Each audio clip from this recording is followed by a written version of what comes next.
आपकी याद में हम बाबा जब खो जाते हैं।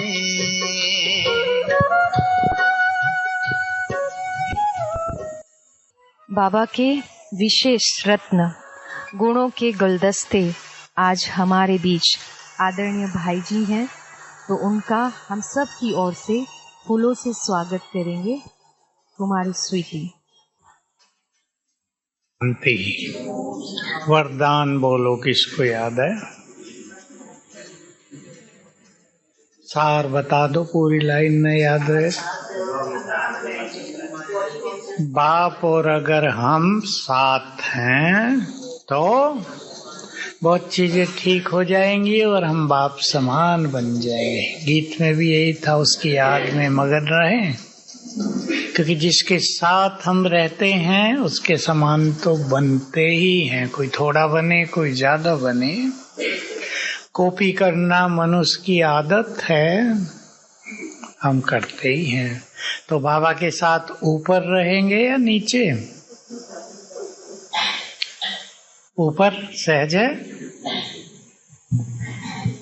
ऊपर रहना थोड़ा कठिन होता है, क्योंकि नीचे रहते हैं ना सारी दिन दुनिया में, इसलिए अच्छा हो उसको ही नीचे बुला लिया करें, इजी हो जाए। ऊपर रहना तो सबसे अच्छा, उससे बड़ी साधना तो कोई है ही नहीं संसार में। लेकिन क्योंकि हम नीचे हैं सारा दिन, नीचे की दुनिया का प्रभाव है हमारे ऊपर, इसलिए अगर हम बीच बीच में अभ्यास कर लें, सर्वशक्तिवान ज्ञान सूर्य ऊपर से आ गया, सिर के ऊपर छत्र, बहुत सुखद फीलिंग है, पावरफुल फीलिंग है। दूसरी बार बाप दादा दोनों आ गए, सोने जाओ ना, एक आदत डाल दो, बाबा आओ बैठ जाओ मेरी बेड पर और यहीं बैठे रहना। कितने अच्छे अनुभव होंगे। घर में लोग करके कहीं जाओ बाहर, कभी ऐसा मौका होता है ना, बाबा अब ये आपका घर है, संभाला आप कर लेना। देखना क्या क्या होता है। ये अनुभव करने से विश्वास बढ़ेगा कि बाबा कैसे साथ निभाता है। हम भी सीखते हैं, फिर हमें भी उसका साथ निभाना है। तो ये प्रैक्टिस करेंगे।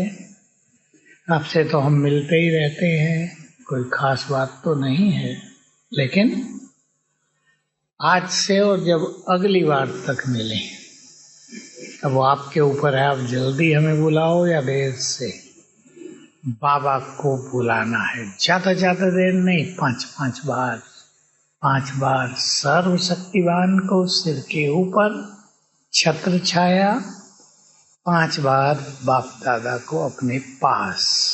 माताओं को तो मैं सिखाते हैं, आपने सीख लिया होगा, आदत डाल दो, किचन में खाना बन रहा है, बुला लो। शुरू में भूल जाओ, जब याद आ जाए तभी बुला लो।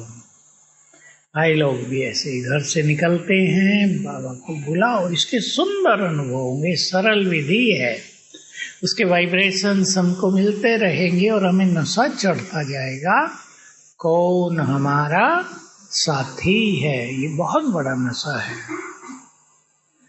बाबा हमेशा मुरली में कह रहे हैं, रोज कह रहे हैं, आज भी का व्यर्थ संकल्प ये समाप्त करो।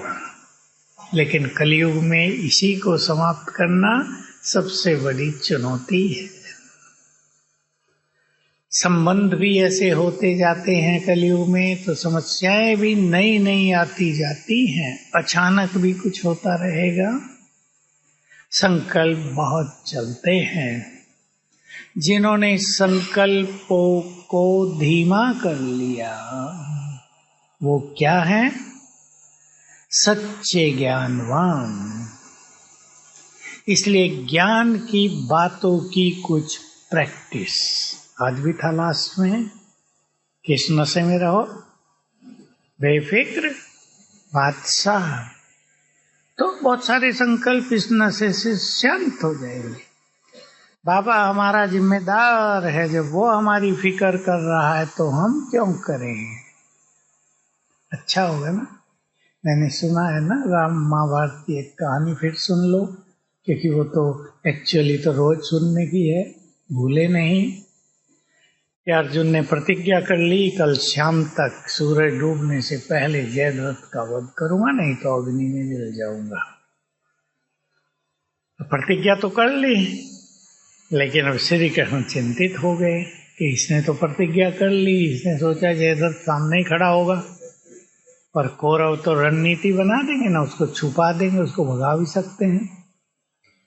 कहा था दुर्योधन, उसने कहा था मैं चला जाऊं, मारा जाऊंगा, तो सबने कहा उसे नहीं, हम तुम्हारी रक्षा में है ना। तो श्री कृष्ण चिंतित। अब रात हो गई है, श्री कृष्ण जाग रहे हैं, 12 बज गए हैं।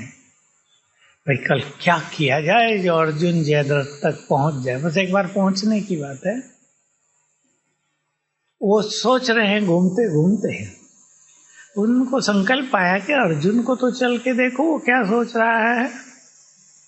अर्जुन के शिविर में गए तो देखा वो तो आराम से खराटे लेकर सो रहा है। जगाया, अर्जुन तुम्हें कोई चिंता नहीं, कल की प्लानिंग नहीं करनी, क्या करना?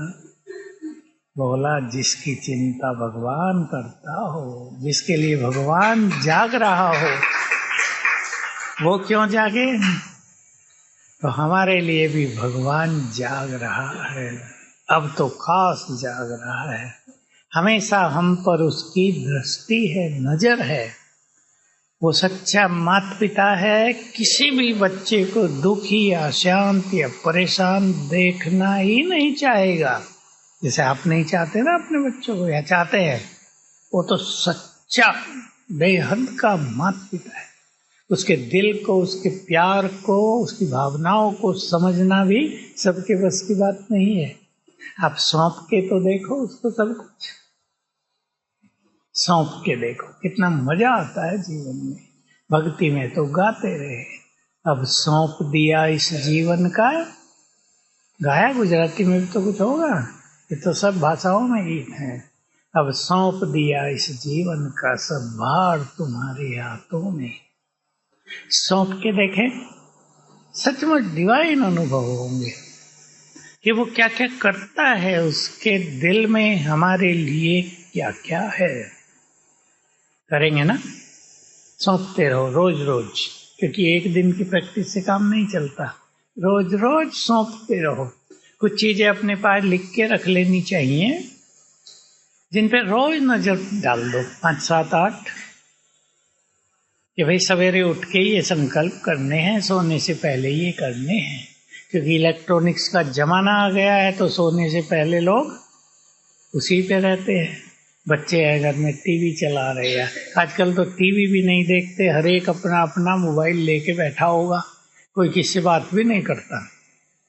ट्रेन में भी आप जाओ, बात करने वाले कम मिलेंगे, सब अपने अपने में लगे होंगे, क्या क्या माल आया है आज। लेकिन फिर भी हम ऐसी अच्छी बातें लिख लें और सवेरे उठते ही याद करें, तो योग भी बहुत सुंदर लगेगा। मान लो आपने लिख लिया अपने पास कि सब कुछ बाबा को सौंप कर चलना है, बेफिक्र बादशाह, और उठते ही पढ़ लिया। कोई बात आपके मन को चिंतित कर रही है, याद दे दी, सौंप दी, खत्म, योग फर्स्ट क्लास लगेगा। शाम को कोई बात सोने नहीं दे रही है, आपने पढ़ लिया, सौंप दिया, बेफिक्र। बोलो पसंद है? लिखना 8 बातें, आज ही लिखना जरूर नहीं, 8 दिन में लिख लो। जो अच्छी अच्छी बातें मुरलियों में आती है ना, जो हमें बल दें, संकल्प करें, निश्चिंत बनाएं, निर्भय बनाएं, कुछ चीजों के लिए हमें तैयार करें, ऐसी बातें अलग रखनी चाहिए। जैसे आपकी डायरी है ना छोटी सी, एक डायरी, एक पेज पे 1 पॉइंट लिखो बस। छोटी डायरी है ना, एक पेज पे 1 पॉइंट, फटाफट पढ़ लिए 10। बल, ज्ञान का बल भी बहुत बड़ा है। बाबा ने क्या होमवर्क दिया? कुछ होमवर्क दिया था, इस बार आए थे ना बाबा, कौन सी तारीख थी? क्रोध। काम हो रहा है क्रोध पर? हो रहा है या भूल गया? किस किस का हो रहा है भाई लोग बताओ? भूलना नहीं है, वर्क करना है इसमें। और बाबा जो कुछ करने को कहता है हम तुरंत होमवर्क शुरू करें ना तो बाबा का बल बहुत मिलता है, मदद मिलती है। वो तो मदद देने के लिए तैयार है। उन्हें तो कह दिया मैं तो तुम्हें खींच रहा हूं, पर तुम नीचे छोड़ो तो सही। अब तुमने डाली पकड़ी हो, पंछी ने डाली पकड़ी। एक बार सीन दिखाया था बाबा ने, पक्षी पेड़ पर बैठे हैं, फड़फड़ा रहे हैं उड़ने के लिए डालियों पर, लेकिन पंजों के जो वो होते हैं ना उनके, उससे डाली पकड़ी हुई है। फड़फड़ाते हैं पंख, पर उड़े कैसे? बाबा ने दिखाया यही बच्चों का हाल है। बाप तो उड़ाना चाहते हैं, पर डाली छोड़ो तो कुछ हो, हाँ छूट जाएंगे। तो क्रोध पे सबको काम करना है। पहली चीज, मनुष्य उस पर काम करता है जिसके फायदे नुकसान उसे पता हो। ठीक है ना? घर में भी कोई चीज नुकसान कर रही हो तो उसको हटाया जाता है, अवॉइड किया जाता है। जिसकी वैल्यू को हमें पता, उसके लिए हमारे पास टाइम होता ही है। आप आ गए आज मुरली सुनने, बहनों को सवेरे घर से निकलना बहुत कठिन काम होता है, हम जानते हैं, सहज नहीं है, बहुत चुस्त होना पड़ता है। फटाफट जरूरी काम पूरे करके और भागो, आने में भी आपको टाइम लगता है। पर क्यों आ गए? क्यों आ गए? नहीं, आपको क्लास की वैल्यू का पता है। जब मनुष्य को किसी चीज के महत्व का ज्ञान होता है, वो उसके लिए दूसरी चीजों को छोड़ देता है। ठीक है, ये काम था ना, बाद में करेंगे। ये हमारी आदत थी, बाद में करें। कई लोग होता है सवेरे ढूंढना है, वैल्यू दें। हमारा क्रोध मुक्त जीवन कितना श्रेष्ठ जीवन है। घरों में क्या हो जाएगा उससे? शांति, खुशी, प्रेम। और क्रोध में कोई गर्म होता रहे तो घर में क्या रहेगा? बाबा ने कहा क्रोध से तो पानी के मटके भी सूख जाते हैं, इतनी गर्मी है ये। तो बच्चों पर बुरा प्रभाव, बीमारियां, संबंधों में बिखराव सब अलग हो जाएंगे। कि व्यक्ति क्रोधी है, उसके पास कोई नहीं रहना चाहता। कई बुजुर्ग लोग मेरे पास आते हैं, मैं बुजुर्ग हो गया, कोई परिवार वाले सेवा ही नहीं करते। मैं समझ जाता हूँ परिवार तो इधर से है, परिवार वालों की नहीं है। नहीं तो किसी बुजुर्ग के पास उसके छोटे पोतरे नहीं आएंगे तो बड़ा प्यार होता है, तो छोटा होगा तो क्यों आएंगे? तो क्रोध के नुकसान कदम कदम पर हैं। मेरे पास एक बड़ा ऑफिसर आया, बहुत बड़ा ऑफिसर, बहुत बड़ा। उसको गवर्नमेंट की ओर से ऑर्डर आ गया, नौकरी छोड़ो नहीं तो तुम्हें निकाल दिया जाएगा। मेरे पास करूँ? मैंने पूछा, मैं समझ गया। मैंने कहा आप इतनी बड़ी पोस्ट पर है, आपको कोई निकलने के लिए ऐसे ही नहीं कह सकता, बताओ कारण क्या है? कि बहुत सारे ऑफिसर में रिपोर्ट कर रहे हैं। मैंने कहा किस चीज की? तो जो ऑफिसर्स हैं वो पसंद नहीं करते, क्योंकि क्रोध से दिमाग पर प्रेशर पड़ता है, उसे दूसरों की कार्य शक्ति नष्ट होती है, काम बिगड़ते हैं। और जो पुलिस अधिकारी क्रोधी हो वो ठीक निर्णय नहीं ले सकता, गड़बड़ होने लगती। क्रोध, ईगो को शांत करो, क्योंकि मिलिट्री पुलिस ऑफिसर्स के बीच ईगो तो बहुत होता है। शांत करो तो तुम्हें कोई कहेगा ही नहीं तुम छोड़ो, बड़ी बेइज्जती की बात होती है ना। हालांकि उसको पैसा भी दे रहे वो, तो छोड़ दो, जान बख्शो, ले लो जितना चाहिए, इज्जत की तो बात है ना। क्रोध मनुष्य, क्रोधी व्यक्ति योगी बन सकता है, तो पहले इसके जो नुकसान है उस पर हम ध्यान दें। हमारी आंतरिक शक्तियां जल के नष्ट होती हैं, विवेक शक्ति नष्ट होती है, खुशी शांति नष्ट होती है। हमें इसे जीतना है। बस संकल्प ये करेंगे पावरफुल, मुझे क्रोध मुक्त जीवन बनाना है। क्रोध के कारण बाबा ने बता दिए, ईर्षा। याद करो क्या कहा था, टेढ़ा कौन होता है? क्यों? Question mark. टेढ़ा है, फुल स्टॉप इंग्लिश में तो बिंदी है, इंग्लिश हिंदी में डंडा लगता है। क्वेश्चन टेढ़े ही होते हैं ना। और क्वेश्चन बाबा ने एक ही उत्तर दिया, क्यों? बच्चे ऐसा क्यों करते हैं? इसने मेरी बात क्यों नहीं मानी? 10 बार इसे समझाया, सुधरता क्यों नहीं? और माताओं को कौन सी बात प्रवृत्त करती है? पति मेरी बात सुनता क्यों नहीं सुनते? क्यों टेढ़ा है? क्यों की बदले ज्ञान युक्त होकर चित्त को शांत। सबका पार्टी नहीं, अपनी कर्म करने का तरीका अपना। कोई व्यक्ति 2 बार सिखाने से सीख सकता है, कोई 1 बार सिखाने से सीखता है, किसी को 50 बार सिखाना पड़ेगा। 50। हम नियम बना ले, अपने जीवन की धारणा बना ले, हम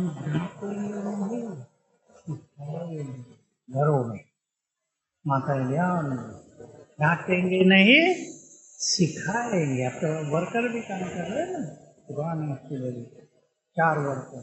अगर आप उन्हें सिखाते हैं तो वे नहीं रहेंगे और समर्पित भाव से काम करेंगे आपका।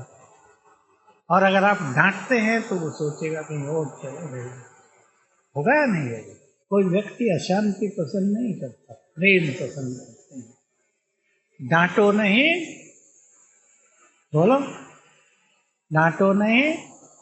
माताओं को ज्यादा कह रहा हूँ, घरों में साथ रहती है ना, किसी के बहू साथ है, किसी की बहू साथ है, लड़की साथ है, उनको झुंझलाते रहते हैं, डांटते रहते हैं, ये नहीं करती, वो नहीं करती।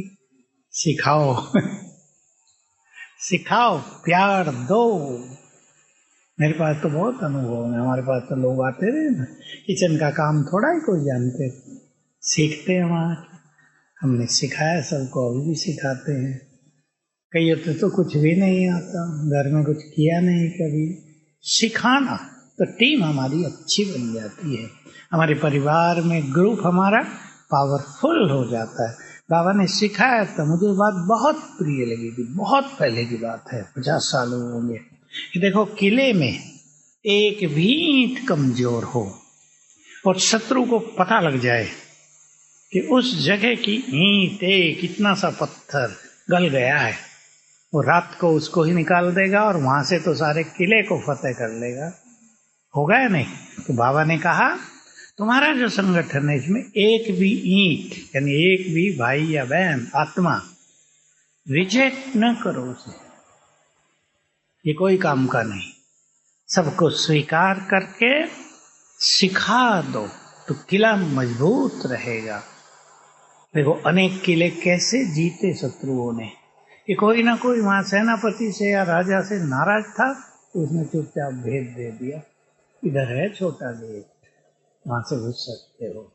ताला खोल दिया रात को। कितने केस हुए गुजरात में, कितने। सोमनाथ का मंदिर भी तो ऐसे ही जीता गया, महमूदगंज में भी जीत हो रहा था। एक जो था पुजारी, वो तंग था किसी बात से, बैक गेट जो पीछे का था गुप्त, उसका द्वार खोल दिया, आ गई सेना वहां से। नहीं तो कोई ताकत नहीं थी। यहाँ का जो राजा था, पाटन का राजा होता था उन दिनों, पाटन राजधानी होती थी गुजरात की, वो बहुत पावरफुल था, उसको जीतना सहज नहीं था। तो ये जो हम डांटते हैं, इससे समझ लें शत्रु पैदा करते हैं। और जब हम सिखाते हैं तो मित्रों की संख्या बढ़ाते हैं। ठीक बात है या नहीं? तो हमें मित्र बढ़ाने हैं या शत्रु? सब मित्र चाहते हैं ना, प्यार भरा हमारा संगठन हो, हमारा परिवार हो। तो ये प्यार बांटेंगे, क्यों नहीं, ये मेरी क्यों नहीं सुनते। अब कलयुग का अंत आ गया है, एंड में सबका हिसाब किताब विवेक शक्ति अलग हो गई। देखो कल कितनी गहरी बात बाबा ने की। बुरा संग सत्संग याद करो। सत मैं, मेरे संग से तुम चढ़ गए ऊपर, नारायण बन गए। और कुसंग किसको कहा? देहे, देह में आते आते देहभान बढ़ता गया। लोग पूछते हैं ना, जब सत्ययुग त्रेता में पवित्रता थी तो देवता एकदम वाम मार्ग में कैसे चले गए, विकारों में कैसे चले गए? उसका कारण यही था, त्रेता में देह में रहते रहते आधा त्रेता बीता, देह और बीता त्रेता, 100 साल रह गए आखिरी, तो देह का आकर्षण ज्यादा होने लगा, क्योंकि देह में रहती आत्मा। जहां आत्मा सदा रही, अब 2500 साल रही थी, तो उसे अटैचमेंट, उसका आकर्षण नेचुरल था। तो हम सभी मित्रों की संख्या बढ़ाएंगे। संकल्प कर ले, इस क्रोध महावैरी को मारना ही है। कई लोग ऐसे देखे, हमने पवित्र बहुत अच्छे हैं लेकिन क्रोध की वजह से, तो उनकी जो पवित्रता की शक्ति है क्रोध के आगे छुप जाती है, धूल पड़ जाती है, ऊपर धूमिल हो जाती है। इस पे बहुत ध्यान देंगे। हर एक का पार्ट अपना, हर एक की बुद्धि अपनी, सिखाते रहो, सीखते सीखते सीख ही जाएंगे। मैं उदाहरण देता हूँ ना, जो बुजुर्ग माते उनको पता हो, घरों में कुएं होते थे। गांव में एक कुआं होता था, कहीं तो वो घिरनी लगी होती थी, गोल होती है ना, उस पर रस्सी डाल के पानी खींचा जाता, कहीं वो नहीं होती थी तो सिल पत्थर, हार्ड पत्थर किनारे रखे रहते थे, उस पर रस्सी खींचते थे। तो रस्सी चलते चलते 1 इंच छेद हो जाता था, 2-2 इंच छेद। अब रस्सी कितनी हल्की चीज और वो सिला पत्थर कितना हार्ड, उसको काट दिया। तो इसलिए कवियों ने लिख दिया, करत करत अभ्यास के जड़मती होत सुजान, रसरी आवत जात के, रस्सी आती जाती है, सिल पर होत निशान। अभ्यास करते करते मूढ़मती भी सुजान माना बुद्धिमान हो जाता है। तो हम अभ्यास करेंगे, बहुत अच्छा होगा। सबसे अच्छा अभ्यास जिसकी बाबा ने कई 1000 बार हमें शिक्षा दी होगी, कौन सा है? ऐसा भी मैं आत्मा, आगे जोड़ दो, मैं आत्मा श्याम, मैं आत्मा महान आत्मा, मैं आत्मा शक्तिशाली आत्मा, मैं आत्मा पीसफुल हूँ, शांत हूँ। सवेरे उठते ही आप 21 बार याद कर लो, क्रोध की अग्नि शांत होने लगेगी। 21 दिन ये अभ्यास करो। मैं ये बात बहुत बार कहता हूँ क्योंकि मैंने कराया है लोगों से, और बहुत अच्छे अनुभव सबके हैं। मैं क्रोध मुक्त हूँ, शांत हूँ, मैं क्रोध मुक्त हूँ, शांत हूँ। तो अंदर में भी जुट, क्योंकि क्रोध जरूरी नहीं अभी का हो, संभव है वो 1000 साल का हो। तो वो अंदर में अग्नि भी, जैसे माचिस, अग्नि तो उसमें है, लेकिन वो जलती कब है? जब घिसी जाती। अब देखो कितने उसमें, मान लो 50 वो पड़ी हैं सीख, और आग नहीं लगेगी, हम अपने कपड़ों में रख लेते हैं उसको, लेकिन घिसेंगे, रिएक्ट होगा, दोनों घिसेंगे, तो रिएक्शन क्रोध को जन्म देता। वो अग्नि पड़ी है अंदर, उस अग्नि को हम जला के नष्ट करेंगे, अग्नि को जलाएंगे, बुझाएंगे। और उसका एक तरीका है, मैं आत्मा श्याम। बाबा आज भी ट्रेनिंग दे रहे, डीप साइलेंस, डेड साइलेंस। और इसके 3 ही संकल्प हैं, मैं आत्मा शांत, मेरा घर शांति धाम। थोड़ी देर वहां बैठ जाओ, 5 सेकंड भी पहुंच जाओ, और मेरा बाबा शांति का सागर, उसके साथ हूं। बस 10 सेकंड की भी ये प्रैक्टिस हमारी आंतरिक शांति को बढ़ाएगी, योग की अग्नि को बुझाएगी। ये हम अलग अलग अभ्यास करेंगे। अभ्यास आवश्यक है, बिना अभ्यास के तो कुछ भी मिलता नहीं है ना, मेहनत है ये। दूसरी चीज जो क्या उठता है, वो उठता है कामना। कामनाएं क्रोध को जन्म देती है, उसको कम करना है। हर व्यक्ति दूसरों से कुछ एक्सपेक्ट करता है ना, कुछ चाहता है, उसको कम करेंगे। सब कहाँ किसी की एक्सपेक्टेशन पूरी करेंगे। मैं तो जब मैं इन पे काम किया तो मैं सोचा करता था, क्या मैं दूसरों की एक्सपेक्टेशंस को पूरा कर सकता हूँ? बिल्कुल नहीं, भगवान भी नहीं कर सकता। एक व्यक्ति कह रहा है, भगवान बारिश का समय आ गया, अभी बरसात को रोको, मैंने ये काम किया, सारा खत्म हो जाएगा, बरसात पड़ गई। दूसरा किसान कह रहा है, प्रभु जी जल्दी बरसात लाओ, हमारी खेती सूख जाएगी। अब वो किसकी सुने? कामनाएं तो सबकी पूरी नहीं की जा सकती। चल एक कहानी में पढ़ते थे, उसमें बताया था कि कामनाओं को कम करो, देखो भगवान भी पूरी नहीं कर सकता है। एक घड़े बनाने वाला है, उसके कच्चे घड़े हैं, वो भगवान को प्रेयर कर रहा, बादल आ गए, दो दिन के लिए ये घड़े सूख तो गए। उधर किसान प्रेयर कर रहा है, खेती सूख रही, प्रभु जल्दी बरसाओ, खेती नहीं तो फिर जाएगी। तो हम सभी कामनाओं को कम करें, अपने में मस्त हो जाओ तो किससे कामना करने की जरूरत ही नहीं पड़ेगी। भगवान हमसे शुभकामनाएं रखे हुए हैं, हम भी शुभकामनाएं रखेंगे। हमारी शुभकामनाओं में बहुत जादू है। कामनाओं को कम करेंगे और भावनाओं को श्रेष्ठ। लास्ट बात बता रहा हूं, भावनाएं। आपका कोई बच्चा ही है ना, ये सुधरेगा ही नहीं, आपने भावना बना ली तो घुस आएगा उसको देखते ही, होगा नहीं? किसी से वैर भाव हो जाता है। और एक चीज और हमने देखी, कुछ बच्चे ऐसे आते हैं, माँ कहती है इसको देखते ही गुस्सा आता है, वो कुछ नहीं कर रहा है, लड़की है कुछ नहीं कर रही, इसको देखते ही मैं गर्म हो जाती हूँ। कहीं बच्चों के साथ हो रहा, बच्चे माँ बाप को देखते ही गर्म हो रहे हैं, माँ को देखकर गर्म हो रहे, बाकी से प्यार से रह रहे। क्यों है ये? पूर्व जन्मों की ऐसी घटनाएं हुई हैं, वो अंदर में वैर भाव बढ़ा हुआ है। तो देखो बच्चों को पता नहीं ये कौन है, लेकिन उसको देखते हुए गुस्सा आता है। एक केस सुना देता हूँ। अभी एक माता आई, हाँ भाई हमारे घर में बहुत बड़ी समस्या हो गई है, 6 साल की लड़की है, अपने सिर पे चाकू रखती है, अपने को मारूंगी, फिर भाग भाग के सबके सिर पे चाकू रखती है, तुम सबको मारूंगी।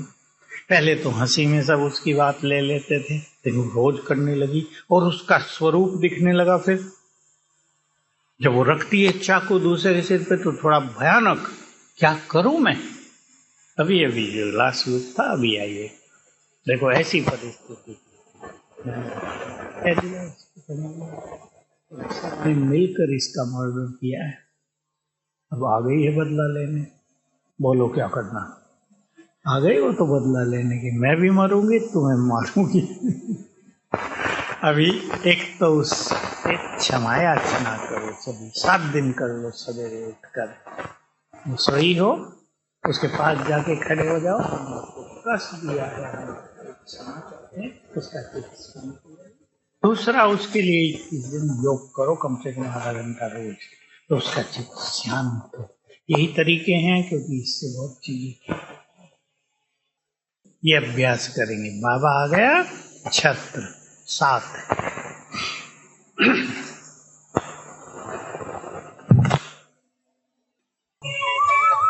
तेरे भोले तेरे बाबा तेरे स्वामी को रहती है तेरे हर बात की चिंता। हमारे साथ भोलेनाथ को किस बात की चिंता।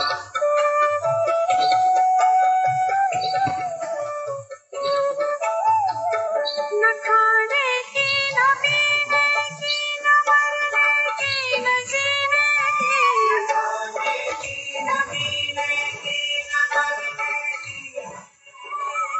रहे हर श्वास रहे, हर श्वास रहे, हर श्वास में महादेव के प्रिय नाम की चिंता। हमारे साथ भोलेनाथ